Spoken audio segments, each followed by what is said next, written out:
What happens when one of music's most beloved legends walks into what should be a friendly morning chat show, only to face questions so insulting, so wildly inappropriate, that the entire studio falls into stunned silence? It only took 41 seconds of Lorraine Kelly's opening remarks for Paul McCartney to realize this interview was about to go somewhere no one expected. The morning had started like any other on The Lorraine Kelly Show. The studio buzzed with its usual energy as crew members adjusted lighting and checked sound levels. Paul McCartney, a man who needs no introduction, sat comfortably in the guest chair, his signature charm radiating as he exchanged pleasantries with the production team. This was supposed to be a celebration, a chance to discuss his latest projects and reflect on a career that had shaped generations. But from the moment Lorraine Kelly settled into her seat across from him, something felt off. The cameras started rolling, and Lorraine launched into her introduction with a smile that didn't quite reach her eyes. "Well, well, well," she began, her tone dripping with something that wasn't quite warmth. "We have the one and only Paul McCartney here today. Although I have to say, Paul, some people might wonder why you're still doing this at your age." The other panelists, sitting off to the side, exchanged quick glances. There was Marcus, the show's regular entertainment correspondent, whose eyebrows shot up at the comment. Next to him sat Gemma, the lifestyle expert who suddenly found her notes incredibly interesting. And then there was Derek, the show's senior producer, who occasionally appeared on air, his face already showing signs of concern. Paul maintained his composure, offering a light chuckle. "Well, Lorraine, I do it because I love it. Music has always been my passion, and age is just a number when you're doing what you were born to do." Right, Lorraine interrupted, waving her hand dismissively. "But surely you must feel like you're past your prime. I mean, let's be honest. Your best work was decades ago, wasn't it?" Marcus shifted uncomfortably in his seat. "Lorraine," he interjected gently, "Paul's recent album actually topped the charts and received critical acclaim." Lorraine shot Marcus a look that could freeze water. "I'm conducting this interview, Marcus, if you don't mind." She turned back to Paul, her smile somehow both wide and cold. "Now, Paul, I've been meaning to ask you about something that's been bothering me. Don't you think it's a bit embarrassing, still touring at your age? I mean, my grandmother is younger than you, and she's perfectly content staying home." The studio went quiet. Even the camera operators seemed to pause, unsure if they'd heard correctly. Gemma's mouth fell open slightly, and Derek's face had turned a concerning shade of red as he gripped his armrest. Paul's expression shifted. The friendly warmth that had been there moments ago cooled considerably. "I'm sorry," he said slowly, carefully. "Are you actually comparing me to your grandmother right now?" "Oh, don't be so sensitive," Lorraine laughed, though no one else joined her. "I'm just saying what everyone's thinking. You had your time in the sun with the Beatles, but that was what, 60 years ago? Maybe it's time to let the younger generation have their moment instead of clinging to past glory." "Lorraine, that's completely out of line," Gemma spoke up, her voice sharp with disapproval. "Paul McCartney is a living legend who continues to create and inspire." "Oh, please, Gemma," Lorraine snapped. "You always get so emotional about these things. I'm simply being honest. Someone has to say it." Paul leaned forward slightly, his voice steady but firm. "Lorraine, I came here today as a courtesy to talk about my music and connect with your audience. I didn't come here to be insulted." "Insulted?" Lorraine scoffed, her voice rising. "How precious. You're worth millions, Paul. I think you can handle a few honest questions. Or has fame made you too delicate for real conversation?" Derek stood up from his seat. "Lorraine, perhaps we should take a quick break and regroup." "Sit down, Derek," Lorraine commanded, without looking at him. "We're live, and we're continuing." She turned her attention back to Paul, her eyes narrowing. "You know what I think? I think you're threatened by younger artists. That's why you keep touring and releasing music, isn't it? You can't stand being irrelevant." Marcus jumped in again, his voice louder now. "This is absolutely ridiculous. Paul McCartney literally changed the landscape of popular music. His influence is still felt today in every genre. "Oh, Marcus, you and your little facts," Lorraine said mockingly. "Always defending these has-beens. It's quite pathetic, really." Paul stood up slowly, calmly removing the microphone clipped to his jacket. The movement was deliberate, controlled. "I've been in this industry for over 6 decades, he said, his voice cutting through the tension like a knife. "I've done thousands of interviews. I've been asked difficult questions, challenging questions, even uncomfortable questions.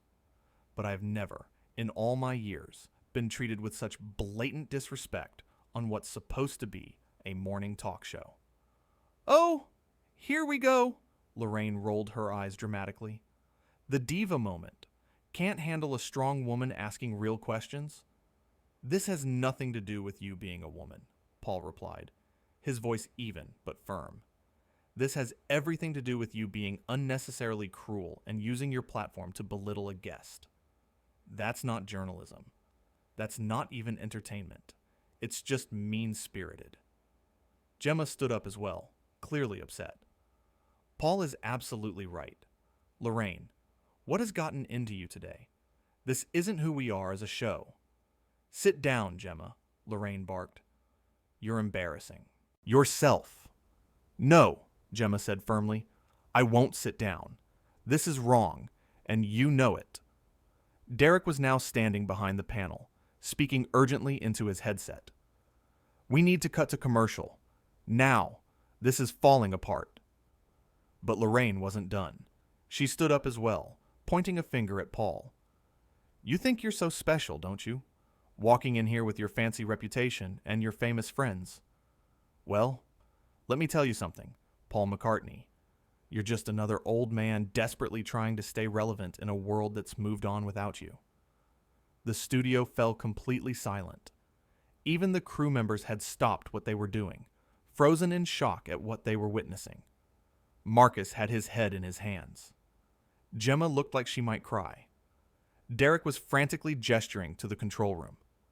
Paul looked at Lorraine for a long moment, and when he spoke, his voice was quiet, but carried across the entire studio.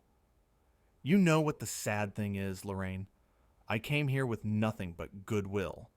I was looking forward to this conversation, but you've turned it into something ugly, and I won't be part of it." "So you're running away?" Lorraine challenged, her voice dripping with contempt. "Typical. Can't handle the heat, so you're leaving the kitchen?" "I'm not running from anything," Paul said calmly. "I'm simply choosing not to waste my time with someone who clearly has no interest in having a respectful conversation. There's a difference." Marcus stood up abruptly. "You know what? I'm done too. This is completely unprofessional. Paul, I apologize on behalf of everyone here who actually has standards." "Don't you dare walk off this set, Marcus," Lorraine warned, but Marcus was already moving toward Paul. "I'll walk you out," Marcus said to Paul, who nodded gratefully. Lorraine's voice rose to near shouting levels. "Fine, leave. Both of you. See if I care. This show doesn't need Paul McCartney. This show doesn't need any of you." Gemma spoke up, her voice shaking with anger. "Actually, Lorraine, I think the show needs you to remember that guests are people who deserve respect, not targets for your personal issues." "My personal issues?" Lorraine whirled on Gemma. "You want to talk about personal issues? How about your constant need to defend everyone? How about your inability to have a backbone?" "Having a backbone doesn't mean being cruel," Gemma shot back. "It means standing up for what's right. And right now, you're in the wrong." Derek finally made his way onto the main set. "Lorraine, we're cutting to commercial in 10 seconds, whether you like it or not. This has gone too far." "You can't tell me what to do, Derek," Lorraine snarled. "This is my show." "It's the network's show," Derek corrected firmly. "And right now, you're damaging it beyond repair."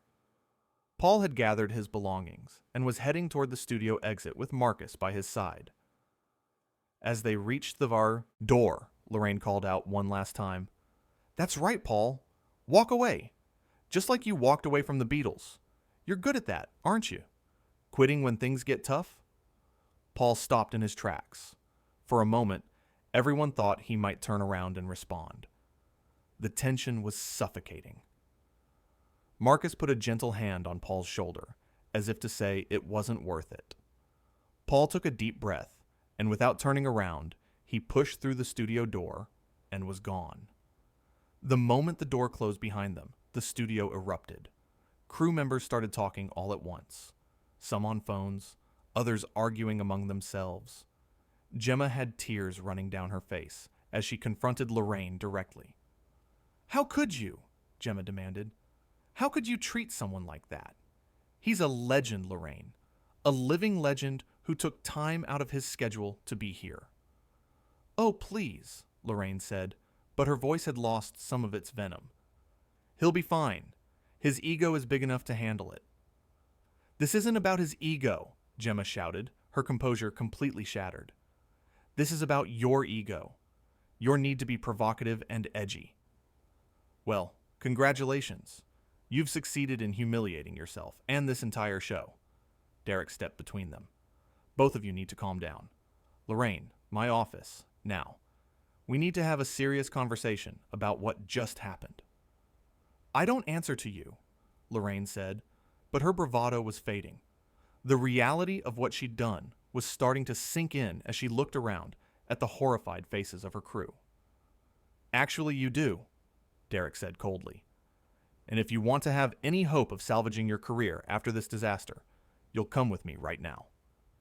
Meanwhile, beyond the studio doors, Paul McCartney walked through the corridor with Marcus still at his side.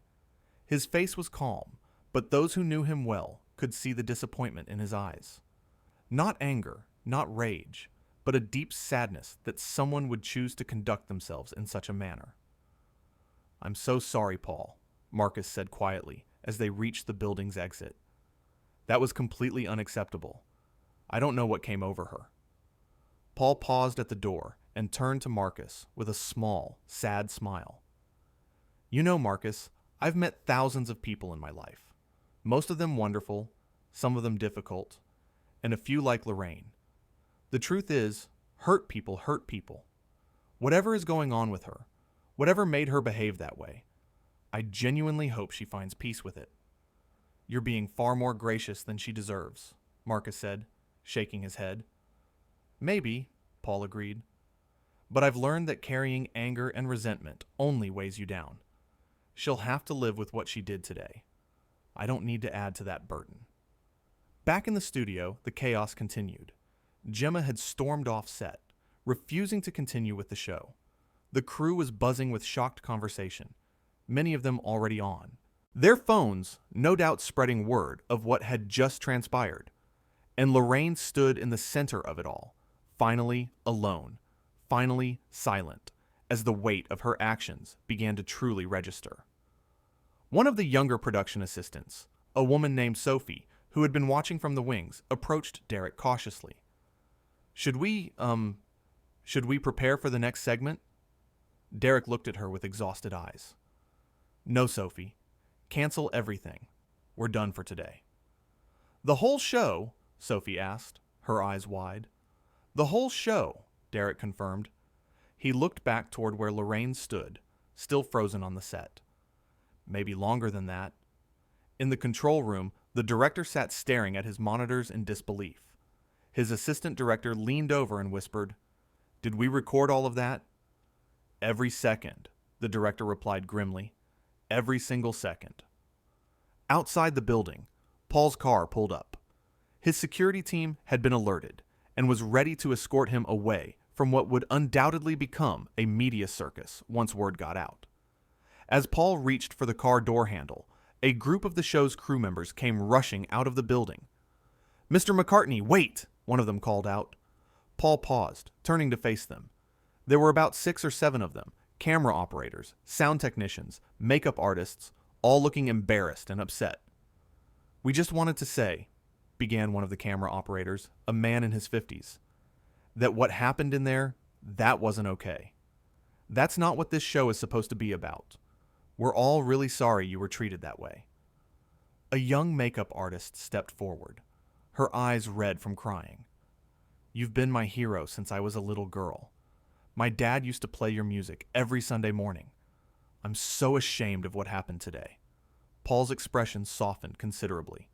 He stepped away from the car and approached the small group. "Thank you," he said sincerely. "Thank you all for saying that.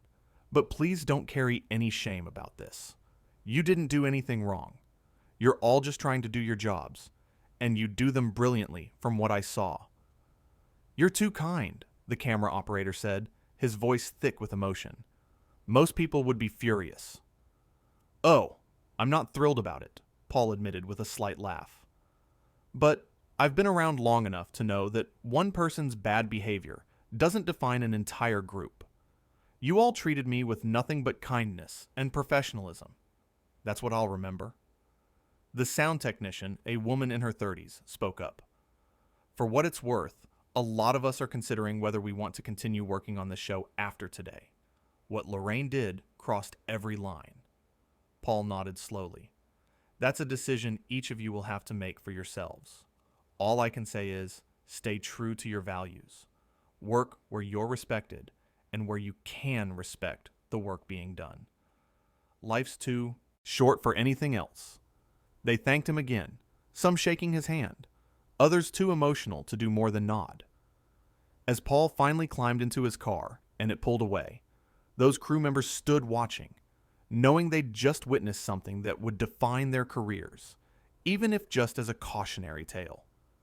Inside the building, Derek had finally managed to get Lorraine into his office.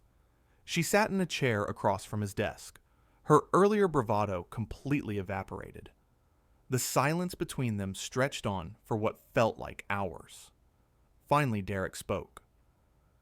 "Do you have any idea what you've just done?" Lorraine didn't answer immediately. When she did, her voice was small, almost childlike. "I don't know what happened. I don't know." "That's not good enough, Lorraine," Derek said, his voice hard. "That was Paul McCartney. Not just any guest, but one of the most respected, most beloved figures in music history. And you treated him like garbage on live television." "He was being sensitive," Lorraine tried weakly, but even she didn't sound convinced by her own words. "No," Derek cut her off sharply. "He was being a human being who expected basic courtesy and respect. Something you failed spectacularly to provide. Do you understand that this will have consequences? Serious consequences?" Lorraine's hands were shaking now. "I thought I was being provocative. I thought I was making good television." "Good television?" Derek's voice rose. "You think cruelty is good television? You think insulting a guest is what people tune in for? Lorraine, people watch morning shows to start their day on a positive note. They want warmth. They want connection. They want to feel good. What you gave them today was a masterclass in how not to conduct yourself as a host." Back in the studio, Gemma had returned to collect her things. Marcus had come back too, and they stood together, speaking in low voices. "I can't believe that just happened," Gemma said, wiping at her eyes. "In all my years in television, I've never seen anything like that." "Me neither," Marcus agreed. "And I've worked on some chaotic shows. But this was different. This was calculated meanness." "What do you think will happen to her?" Gemma asked. Marcus shrugged. "I don't know. But I do know that Paul McCartney has millions of fans worldwide. Once they hear about this, and they will hear about it, there's going to be an enormous backlash. The network will have to respond." Sophie, the young production assistant, approached them hesitantly. "Excuse me, Marcus, Gemma, there are already calls coming in. Lots of them. People watched it live and they're very angry." "How many calls?" Marcus asked. "The switchboard is completely jammed," Sophie said, her voice barely above a whisper. "And social media is exploding. It's everywhere." Marcus and Gemma exchanged knowing looks. "It started then," Marcus said quietly. Derek's office. His phone had started ringing incessantly. He glanced at the caller ID, and his face went pale. "That's the network president," he said to Lorraine. "This is about to get very real for you. He answered the phone, and Lorraine watched as his expression went from serious to grave. He spoke in short, clipped sentences. "Yes, sir. I understand. No, there was no warning. It escalated extremely quickly. Yes, she's here with me now. I'll tell her." When he hung up, Derek looked at Lorraine with something that might have been pity. "You're suspended indefinitely, effective immediately. You need to leave the building now, and you're not to speak to the press under any circumstances. The network will be releasing a statement." "Derek, please," Lorraine started, but he held up a hand. "There's nothing I can do, Lorraine. You did this to yourself. Now please, just go. Security will escort you out." As if on cue, 2 security guards appeared at the office door. Lorraine stood on shaky legs, looking smaller somehow than she had just an hour ago. As she walked past Derek toward the door, she paused. "For what it's worth," she said quietly, "I really don't know what came over me." Derek didn't respond. He simply watched as security led her away, and then he sank into his chair, wondering how they would even begin to recover from this. On the studio floor, the crew had begun the process of shutting down for the day. People moved mechanically, still in shock. The studio audience, who had been kept in a waiting area during the incident, had been told the show was canceled and sent home, many of them confused and disappointed.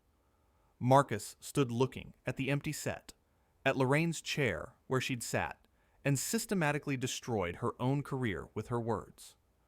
Gemma joined him, and they stood in silence for a moment. "You know what the saddest part is?" Gemma finally said. "This didn't have to happen. Paul came here in good faith. He was ready to have a lovely conversation. All she had to do was be decent." "Some people don't know how to just be decent," Marcus replied. "They think they need to create drama, to be controversial. They forget that there are real people on the other side of their comments." "Well, she certainly created drama today," Gemma said bitterly, "just not the kind anyone wanted." As the day wore on and the studio emptied out, the story of what had happened on the Lorraine Kelly show that morning began spreading like wildfire. News outlets picked it up. Social media erupted with outrage. Fans of Paul McCartney expressed their anger and disappointment. Industry professionals weighed in with their own experiences and opinions. But Paul McCartney himself remained silent. He didn't release a statement. He didn't go on social media to share his side of the story. He simply continued with his day, because that's what professionals do. They rise above the chaos and stay focused on what matters. In living rooms and offices across the country, people who had watched the incident live recounted it to friends and family. The clip, recorded by viewers on their phones, began circulating online. Each viewing sparked new conversations about respect, about professionalism, about the responsibility that comes with having a platform. Back at the studio, Derek sat alone in his office long after everyone else had gone home. His computer screen glowed with email after email, all demanding answers, explanations, damage control strategies. The phone hadn't stopped ringing. The network executives wanted updates every hour. He thought about Paul McCartney, walking out of that studio with such dignity and grace despite being treated so poorly. He thought about Lorraine, whose career was now in tatters because she'd forgotten the most basic rule of hospitality and kindness to guests. He thought about his team, many of whom were now questioning whether they wanted to continue working on a show that had become synonymous with such ugliness. The morning had started with such promise, a legendary musician coming to share his stories and his music, and it had ended with that same legend being driven away by cruelty and disrespect. Derek wondered how long it would take for the show to recover, if it could recover at all. The building was dark and quiet now, but the reverberations of what had happened would echo for a long time to come. In studios and offices across the entertainment industry, people were already discussing it, using it as an example of what not to do, how not to treat guests, how not to conduct yourself when you have the privilege of a platform. And somewhere, Paul McCartney was probably making a cup of tea, or playing his guitar, or spending time with his family. Moving forward with his life, because he'd learned long ago not to let other people's darkness dim his own light. He'd walked away from that studio with his dignity intact, his reputation untarnished, his character unquestionable. The same could not be said for Lorraine Kelly. Her name, once associated with warmth and morning television cheer, would now forever be linked to this moment. This spectacular failure of basic human decency. This public display of how not to treat people, especially those who have given so much to the world. The lights in the studio remained off that evening, and they would stay off for many days to come. The set where it all happened stood empty and silent, a stark reminder that words have power, that actions have consequences, and that respect, once lost, is incredibly difficult to regain. As night fell over the city, the story continued to spread, taking on a life of its own. But at its core, it remained simple. A kind man came to do an interview. He was treated terribly. He left with grace. The person who treated him poorly faced the consequences of her actions. And the world watched and learned, once again, that true class isn't about fame or success. It's about how you treat people when you have nothing to gain and everything to lose. The interview that never was. The conversation that turned into a confrontation. The morning show that became a cautionary tale. All because someone forgot that behind every famous face is a human being who deserves respect. Paul McCartney knew that. His crew knew that. The audience knew that. And now, the whole world knew that Lorraine Kelly had forgotten it, and the price of that forgetfulness was steep indeed.